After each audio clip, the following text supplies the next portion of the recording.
Now, the Fond du Lac Police Department is putting in a new body camera policy, and they are asking for the community's input on this.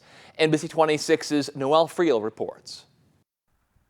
The Fond du Lac Police Department will soon join departments across the country in requiring officers to use body cameras. We want to learn what their expectations are for us to have body-worn cameras. Body-worn cameras aren't anything new, but they're going to be new here in Fond du Lac. The department held a listening session Monday to get the community's input on its body cam policy. Some wanted to know when and how the body cameras will be turned on.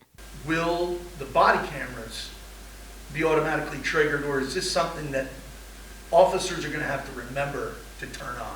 The body cameras will be automatically activated when sirens are turned on in an emergency situation. Officers will manually turn them on in non-emergency situations. Police Chief Aaron Goldstein says the officers are expected to turn it on during any citizen interaction, unless the citizen requests it to be turned off or in sensitive cases. Maybe sensitive crimes like sexual assaults, violent domestics, where the survivor, and we're interviewing the survivor, and it's more of a hindrance than it will be for us to have transparency in that incident. But Goldstein says the key issue is deciding when the cameras will be turned off. He says they're looking for the community's input on when to turn cameras off in settings like homes and schools. Are those cameras going to see how I live and who's all my house? The department has collaborated with the school district to decide when school resource officers can have them on. Some of the exceptions might be a health office, a locker room, as long as, let's say, there's not a fight in the locker room. So there will be very defined times that those cameras will not be used in the schools. The body camera footage will be kept for at least 120 days and will be released to the public on a case-by-case basis. Sometimes releasing early on an incident that might be controversial, on an incident that might be critical to a community,